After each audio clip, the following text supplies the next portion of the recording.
Joe Biden has a lot of Democrats excited and nervous this morning.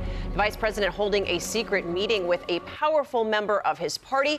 Is it a sign that he's about to take on Hillary Clinton? ABC's Devin Dwyer is at the White House. Devin, good morning to you. Hey, good morning, Cecilia. You know, Vice President Joe Biden has spent much of the past 2 weeks trying to finalize a decision on whether to run for the White House. But now word he's consulted with one of the most influential Democrats in the party. While Donald Trump riles up Republicans, Unbelievable! This morning, Vice President Joe Biden is adding intrigue to the Democratic race. Biden interrupting his family vacation in Delaware Saturday for a secret last-minute trip to Washington. Biden met privately with popular liberal Senator Elizabeth Warren of Massachusetts. Sources say the two talked politics and likely Biden's possible bid for president, a decision he plans to make by the end of the summer. There's a chance. But I haven't made my mind up about that. An icon on the left, Warren was heavily lobbied to run for the White House herself. Now her endorsement is sought by all the Democratic candidates. Warren told WBZ so far she hasn't decided. I want to see all of the presidential candidates lay out where they stand on key issues. This morning, frontrunner Hillary Clinton is off the campaign trail and on vacation. Seen here Friday in the Hamptons with her husband Bill and their dogs in a photo on DailyMail.com.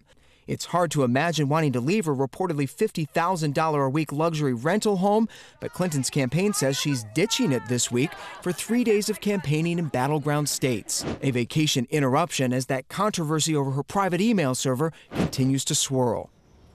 And while the Clinton campaign is troubled by the impact that controversy is having on her poll numbers, they insist she had always planned to take a break from her vacation to get back on the campaign trail and that she's not done vacationing for the summer. Dan and Cecilia. Although she may want to reconsider going back on vacation if this is true about Elizabeth Warren and Joe Biden. For more on this, let's bring in ABC's chief anchor, George Stephanopoulos, who's going to be hosting This Week later this morning. So do you take this meeting as a strong sign that Biden is in fact going to run? Certainly a strong sign that he's seriously considering. He's stepped up his contacts across the party right now. In the past, he's actually opposed Elizabeth Warren on one of her big bankruptcy provisions. Maybe this was a mending fences meeting of some sort, and of course her endorsement would go a long way. He is clearly taking this very, very seriously. His advisors are reaching out as well.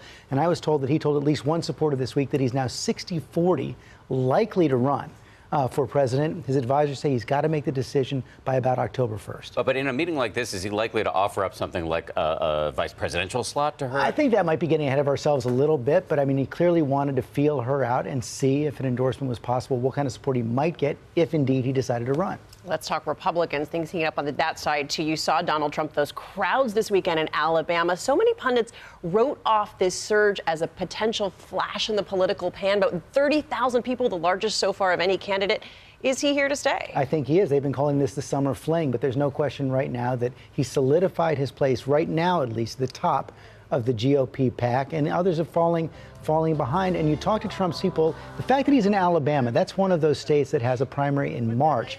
After New Hampshire, after Iowa, after South Carolina, a series of southern states. His team says they're going to be on the ballot in all those states. And right now, there's no reason for him to get out. Those voters there sure love him. Yeah. George, thank you. And a reminder, George has a big show today. He's going to be speaking to Donald Trump on This Week later this morning right here on ABC. George, thanks again.